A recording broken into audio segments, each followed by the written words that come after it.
episode of The Follow-Up. I'm Eden, and this is my dad, Noah. And for about the past 3 years, we've just been sitting on my bed and having a conversation about something we want to talk about. This week, we're going to talk about the ups and downs of 4th grade. You know what it sounds like when you do that intro? It sounds like you're saying, all we do all day is just sit on your bed and have a conversation about something that we want to talk about. Like once all day. Once a week for the past 3 years. Yeah, we're almost at, I don't know exactly what episode we're at right now, but we're almost at episode 180. Wow. Yeah, which is pretty wild. It's only like Yeah, so it's over 3 years. just about maybe like 22, 23 more episodes, and we're at 200. Yep, we started this in April of 2020, and Wow. now it's December of Long 2023. ago. It is. So if you like the podcast, rate, review on Apple Podcasts, leave a comment there. That helps other people see the podcast and discover it easier. You can also follow on Spotify, and you can watch them all on YouTube, the Follow-Up podcast. Well, not all of them, but the past, 20 or so. Anyway, ups and downs of 4th grade. We discussed ups and downs of 3rd grade before. So as a reminder, New York City Public School and the way things work in New York, that if you're... And you can always go back on Spotify or Apple Podcasts and go watch that podcast. A reminder, in New York City, in public school, it is the calendar year is your grade. So everybody born in 2014 is in 4th grade. Is in 4th grade. So how about we start this, and we haven't really discussed this yet, but the question that we ask you every single day, first thing when you get home, is tell us best part about your day. And if you say not the best part, go through this all the time. All right, if you don't have the best part, tell us some good things. Tell us some good things about your day. It's never how was your day. It's let's lead with the best parts and let's try to focus on those. So what's been the best part about 4th grade? Probably our natural. Speak up. Probably our natural disaster projects. Why is that? So that was like our first big project, really ever, I guess. So we made big posters.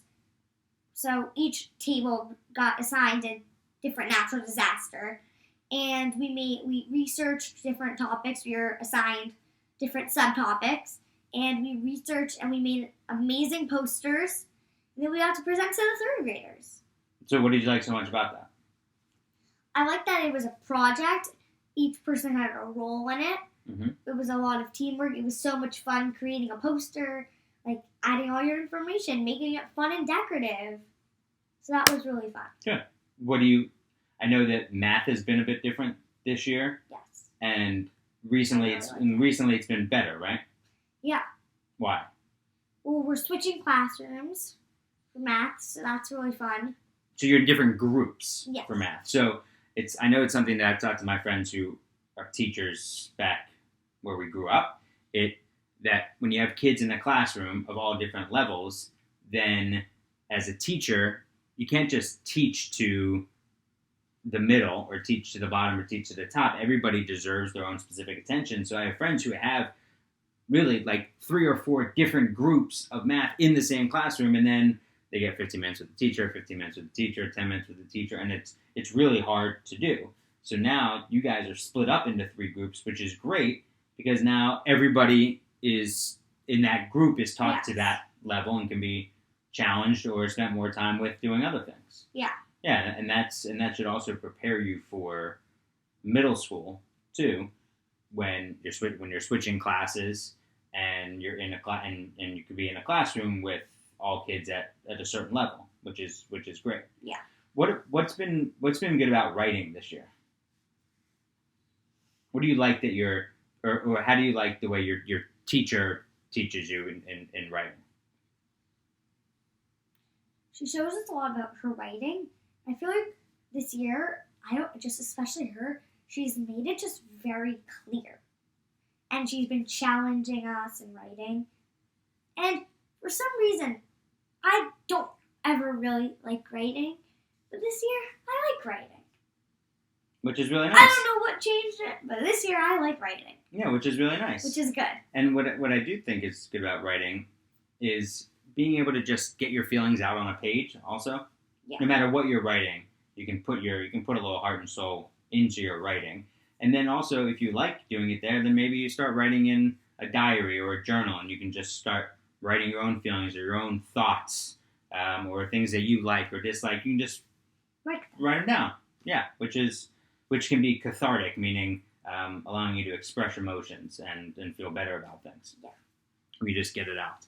I know sometimes you'll say that your day might be determined by how well or how poorly behaved the most poorly behaved kid is in class. So disruptions are certainly a concern when you have 33 kids in the class, for sure. Totally. What have been some of the challenges in school this year? Challenges? I think a lot, especially at the beginning of the year, socially. Okay. Just with friends and things happen. Sure. How have you? Because I'm sure a lot of kids go through this type of thing. How have you navigated that? You know what that means? Yeah. Okay. Moved your way through it. Yeah. I've honestly just took a step back from those people, just moved away from them. Those aren't people I want to be around. Mm-hmm. So I'm not around them. Right. So instead of making it a big thing or getting into huge arguments, to try to make something work, you just say, all right, I'm just going to remove myself from this. Why should I have to deal with this? Yeah. Okay. Yeah. And then so how have you gone about then navigating other social situations? How have you tried to make sure that you enjoy yourself in school socially? Work it out and just move away from it. Try to. Well, how are you enjoying time with people? By being around people I want to be around. That's a good idea. And separating yourself from the people you don't want to be around. And if they're there, you don't have to be with them the whole time. If they're in your group, that's fine. But stick around the people you want to be around. Yeah, you don't feel pressure to be around or to be friends with different people if they're not nice to you. Right. Right. Or if they don't make you feel good. Right. You want to surround yourself with as many people who make you feel good. And I know that's not always easy. And I know, but I also understand, and I'd like you to talk about one of the challenges is that some days certain people make you feel good, others they don't, and then you just don't know what you're going to get. Yeah. And that can be tough. Playing well, today I really hope that this person is in a good attitude, or has a good attitude, mm-hmm. Or they're being nice to me today, or oh my god, I'm really looking forward to getting in an argument with this person today. Yeah, right. So you don't know what you're gonna get. No. So how do you approach every day? You go to school and you walk out the door happy, you wake up happy. What is your mindset when, I feel like I'm asking an athlete a question because a lot of athletes get asked questions. What's your mindset going into this game? What's your mindset when you're walking out the door every day on your way to school and then as you start to walk into the building? What's your mindset? I think if you know something you're not enjoying happening today, or something, or you're not, something's someone's gonna get into an argument with you about something. But I think that's always just see the best in the day. When you enter, keep a mindset of what you're looking forward to, mm-hmm. not what you're not looking forward to. And enter the day with happiness, not angriness or sadness or disappointment. Mm-hmm. See the best in the day and then go from there.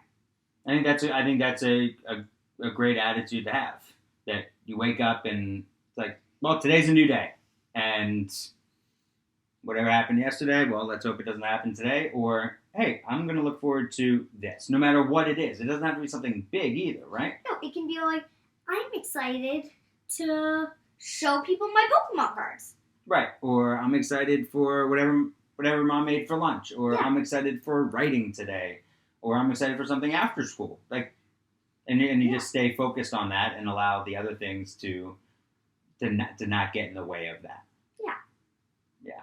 And I do think something that you've learned over the years is that certain things they're just not worth it. No. So it's not worth, if someone is trying to bring you down, just move away from it. It's not even worth addressing or getting into an argument about. Yeah. Yeah. So that's I really appreciate that mindset. I'm glad you have it. Yeah, I'm glad you have it. All right, what are you looking forward to tomorrow then? Let's see, tomorrow's Monday. What happens on Monday? We have art tomorrow. That'll be fun. Recess is always fun. Lunch is always good. You're drafting and you're writing? Oh yeah, I'm excited. I have to edit and revise, and I probably get to start publishing on the computer. Okay. That's fun.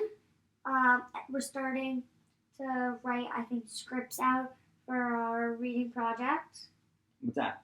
Where we're like researching about another natural disaster, and then we're making videos about it. Oh. And so that's fun. And in math, we're doing a regroup again. Yeah, so it seems That's like fun. regrouping, meaning that you're switching classes. It seems it's a like you good have day. a lot to look forward to tomorrow. Yeah. Great. Well, I hope it's a good day. Thank you. All right, I love I you. hope you have a good day. Thanks, bud.